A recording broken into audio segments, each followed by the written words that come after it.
Hi, Galactica fans. I'm Stu Phillips, and I'm the guy responsible for the music to the show you obviously like to watch. From the very inception, it was a major project. It was $14 million, which they were proud to advertise all over the place. We tried to figure something new to do. The idea came about that perhaps what we should do is find something exciting in the orchestra that's going to play the music. And Glenn said, why don't we get the LA Philharmonic? So Harry made a call to Ernest Fleischman. Harry fully expected Ernest to say, forget about it, but Ernest didn't, because at that time the Philharmonic was interested in trying to broaden its base a bit, and he felt that this was a good way to do it. And so he actually was very interested, and they made a deal. The Universal scoring stage was basically set up to handle anywhere from 50 to 70 piece orchestra, and obviously the Philharmonic was going to vary between about 85 and 110. Eventually Ernest Fleischman said, what about 20th Century Fox? Because we recorded there when we did the Turning Point. We went to 20th Century Fox and proceeded for 5 days, double sessions each day, to record the score to Galactica. I think it was 7 or 8 tracks overall, spotted mics over the entire orchestra, and then there were individual mics for a harp and for the synth and for piano and for lead woodwinds. There I was, standing on the same podium that Zubin Mehta and Andre Previn and others had stood on, plus I was in the same studio that John Williams, Jerry Goldsmith, and all these people had recorded, and I was thinking to myself, it took a long time, but I finally made it. Glenn is one of the producers who is very fond of re-editing till the very, very last moment. I am a person who hates to have music cut up by a music editor in order to make it fit. I like to try to write it so it fits.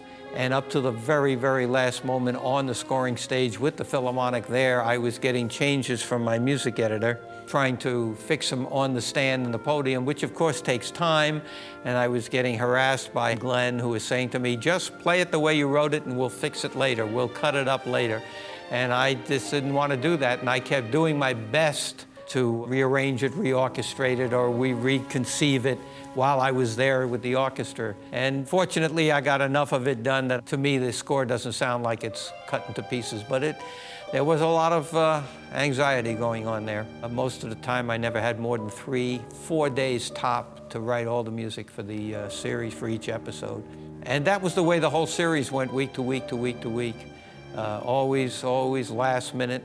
The only thing that made it plausible and possible for me to meet the deadlines every week was the fact that a lot of the music was repetitious, and I didn't have to create new music, just new arrangements.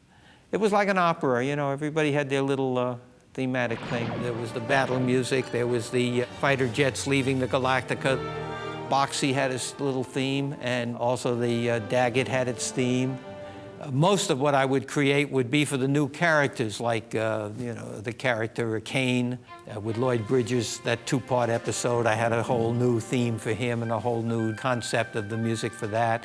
Tombs of Cobalt, which took us to something that resembled ancient Egypt. There was a whole new concept there. There was a love theme for Jane Seymour, but obviously after she died, it wasn't around anymore, but I did use it because it was part of Apollo. So it worked out for me to use that with Apollo because it was as much their theme as her theme. In the early 50s, I worked at a bar called the Black Watch, is now called Derek's, playing cocktail piano with, these pianos where people sit around there and you play and they put dollar bills in your glass. Right above that bar is a great big sign which said, Battlestar Galactica, music composed by Stu Phillips, conducting the Los Angeles Philharmonic Orchestra. When I saw that, I got a kind of a kick out of that, to think that 27 years ago I was earning dollar bills and playing piano, and now I'm up there in lights for everybody to see.